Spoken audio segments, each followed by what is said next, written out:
হিভ and লাভ পর্ব 18। এই পর্বে দেখা যায় অর্ণার নিজেই নিজের সিঁদুর পরা মুখের ছবি দেখে অবাক হয়ে যায়, ভাবে কিরকম অন্য রকম তাকে দেখতে লাগছে। তারপরে শুভঙ্করের ইচ্ছা অনুযায়ী সে আর শুভঙ্কর মিলে প্রথম একটি সেলফি তোলে সিঁদুর পরা অবস্থায়। সত্যি সেই মুহূর্তগুলোতে অর্ণা মিশে গেছিল বর্তমানের সঙ্গে। তারপর সমস্ত কিছু বিয়ে বাড়ির অনুষ্ঠান হয়ে যাবার পর, খাওয়া দাওয়ার পর এবার বাড়ি ফিরে আসে। আজ সে তার মা বাবার কাছেই শোবে, কারণ কালকে সে শ্বশুর বাড়ি চলে যাবে। তাই অর্ণার মা বাবা তাকে নিজের কাছে আজকে শোয়াতে চায়। তার আদরের মেয়ে কাল থেকে আর এই বাড়িতে থাকবে না, ভাবতেই যেন তাদের খুব কষ্ট হচ্ছে। আর অর্ণারও মা বাবার জন্য খুবই মন খারাপ হচ্ছে। তবে সে মনে করে শুভঙ্কর মানুষটা হয়তো ভালো, তাকে অতটাও কষ্টে রাখবে না। তারপর তো বাকিটা ভাগ্য, কারণ অর্ণা নিজের ভাগ্যকে আর বিশ্বাস করে না। সে আগে বিশ্বাস করেছিল তার ভাগ্যকে যখন সে আদিত্যকে ভালোবেসেছিল।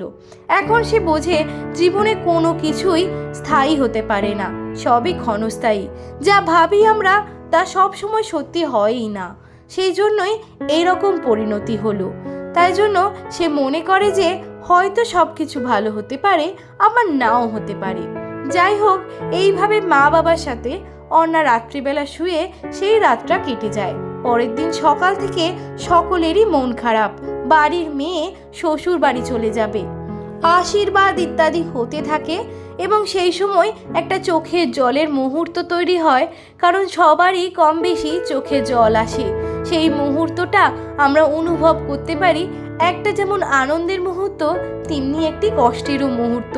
বাড়ির মেয়ে শ্বশুর বাড়ি চলে যাবে, এটা যেমন বাড়ির লোকের কাছে কষ্টও হচ্ছে, তেমনি তাদের মেয়ে নতুন ঘর বর এই সমস্ত পেয়েছে, এটা ভেবে আনন্দও হচ্ছে। তাই এই মিশ্র অনুভূতির কথা আপনারা নিশ্চয়ই বুঝতেই পারছেন। অর্ণার জীবনেও এই মুহূর্তটা এসছিল এবং তারপর এসব হয়ে যাওয়ার পর সে গাড়িতে করে শুভঙ্করের সঙ্গে শ্বশুর বাড়ির উদ্দেশ্যে রওনা দেয়। গাড়িতে যেতে যেতে শুভঙ্কর অনেকবারই অর্ণাকে জিজ্ঞেস করে তার কোনো অসুবিধা হচ্ছে কিনা, তার জল খেতে ইচ্ছা করছে কিনা ইত্যাদি। তখন অর্ণা ভাবে যে মানুষটা হয়তো কেয়ারিং, মানুষটা হয়তো ভালো, যতটা খারাপ ভাবছে অতটাও হয়তো রাগী নয়। অর্ণা শ্বশুর বাড়ি পৌঁছাতে শ্বশুর বাড়ির সব লোকজন বরণ ডালা নিয়ে হাজির। এবার তারা নতুন বউকে বরণ করবে। অর্ণার জীবনের এই এক নতুন অধ্যায়। গল্পের পরবর্তী অংশ শুনুন পরবর্তী পর্বে।